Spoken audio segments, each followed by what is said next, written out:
You talked a couple of weeks ago about women's sports and softball in particular getting as big as it has. And I saw this morning a clip on Twitter of a couple of Oklahoma players at a press conference, a table style that you'd see like in the NBA after like an NBA finals game or something, or an NBA Mhm. playoff game or something like that.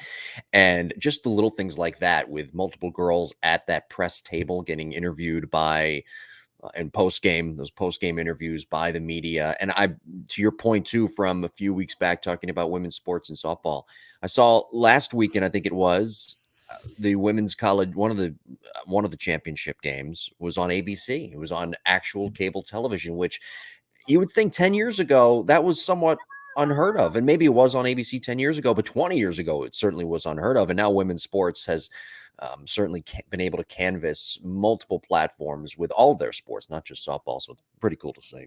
It's incredible. I think in the last 2 or 3 years, there's been sprinkles of games on ABC every now and then. Certainly for the last few years, and this is partially because baseball has a professional league, softball really doesn't. But softball viewership has outweighed the baseball college side, and that was a shift that happened in the last 3 or 4 years. So, it's great to see. It's awesome for females, especially now that name, image, and likeness can happen at the collegiate level. Because previously, if they'd have their most fandom and stardom essentially happening at that collegiate level, and then never be able to have anything come of it. And it's been very cool to see some females setting themselves up financially as they start their careers, whether they decide to be in softball or not.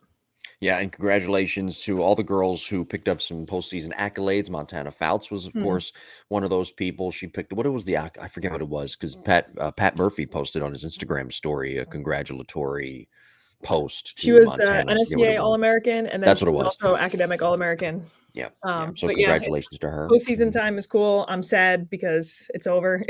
Yeah. I feel like it's a dark time until you get baseball playoffs and college football back. Not that regular season baseball isn't as fun, but playoff baseball is a lot of fun. Well, hey, look, I agree, and I've said this before, once you go to an extra playoff team, and I know that there's a lot of money involved in that, but once you go to that extra playoff team in baseball, those games in April and May don't mean as much because you can go on a run in June and then et cetera, and here you are in the postseason, even though you probably don't deserve it. Anyway, so I get your point there.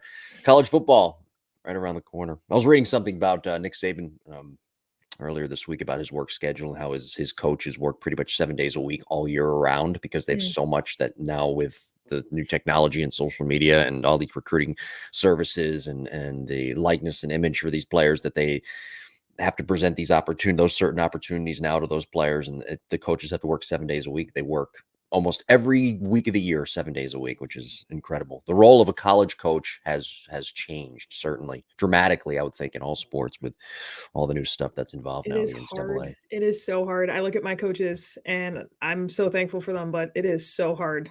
Yeah. And I credit everybody at all levels. It's not that it gets easier at the higher levels and it doesn't get easier at the lower levels. It is hard at all levels.